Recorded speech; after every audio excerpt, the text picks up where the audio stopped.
Welcome back. Today, we're doing something a bit different.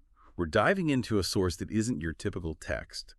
We're looking at a really complex, maybe even bizarre, but definitely fascinating mnemonic system. It's designed to lock in one single powerful idea from the book of Proverbs. Think of it like building a little memory theater. That's a great way to put it. And our goal here isn't just to, recite the verse, Proverbs 20, verse 6. It's really to understand how this memory system turns an abstract concept about character into something vivid, something you can see.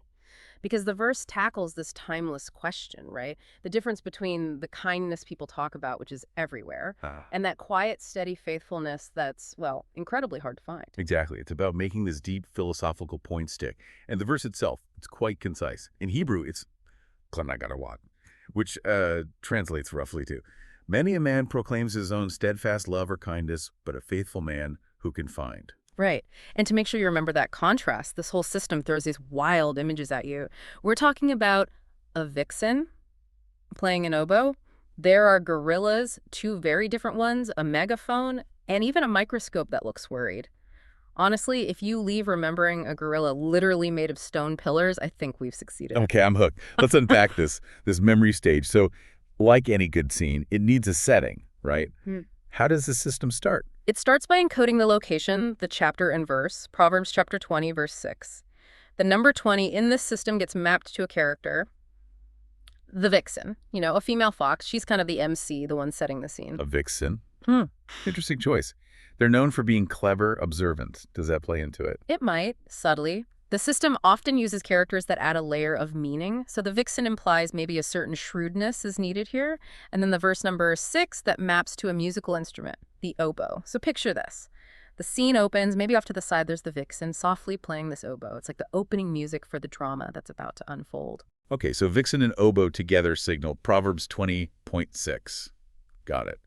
Now, the verse itself starts by talking about many people. How does that look? Right. The first word is eight raf, meaning many or much. The image for this, it's 4 trumpet-shaped horns. Imagine them grouped together, maybe near the front of the stage. It's a visual cue for like a loud, numerous announcement. Trumpets, okay, signifying volume and quantity. And who are these many? The next word is Adam, human or person. Yes, and Adam is linked to the Hebrew word for soil or earth, Adama. So the image association is, well, it's a crowd of clay figurines, just a whole mass of them, representing the general population, the crowd. Clay figurines, like the masses. And what are they doing? They're proclaiming something, the verse says. Yeah. He will call or declare. And to show that declaration, the image is super direct, a megaphone. Each of those little clay figures is holding a megaphone, shouting through it. It creates this visual of just noise, chaotic, loud self-promotion. Wow, okay. So the stage is set with a crowd of clay figures shouting through megaphones. This clearly leads into the main point, the contrast. Precisely. The core conflict. The person who talks about goodness versus the person who is good. Now, the word for man here is ish. You mentioned the system uses a fixed image for this. It does. Throughout this particular mnemonic system, ish is always represented by a gorilla. Strong, noticeable, maybe even a bit imposing. The gorilla for man, that seems Right. is it meant to be a bit cynical about human nature, like inherently powerful or self-focused?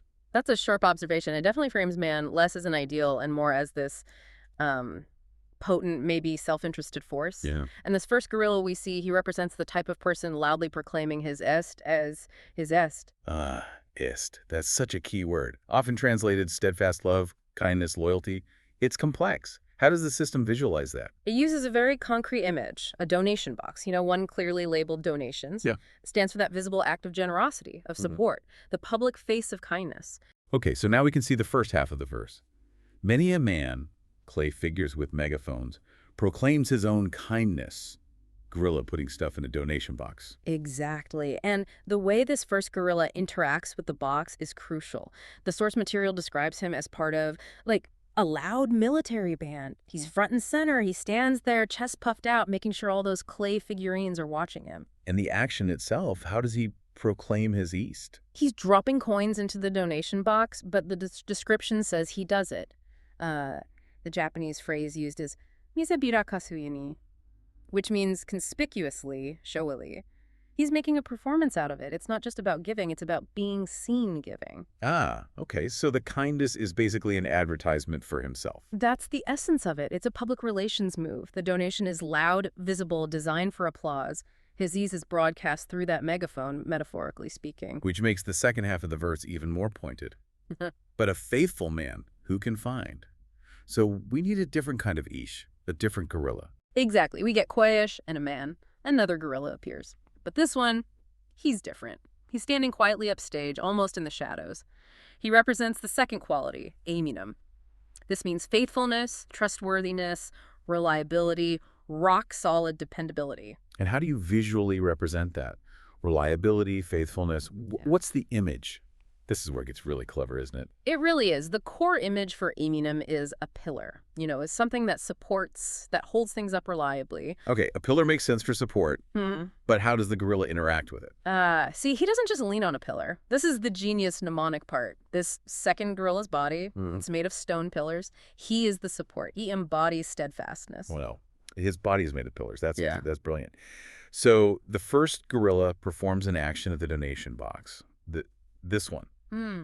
He is the foundation. Precisely. He's not doing anything flashy. He's just there. Yeah. Structurally sound. And get this, he's silently holding up the very same donation box that the first gorilla was making such a show of using. Oh, that's perfect. So the loud kindness depends on the silent faithfulness beneath it. Exactly. The ease can be a show, an event.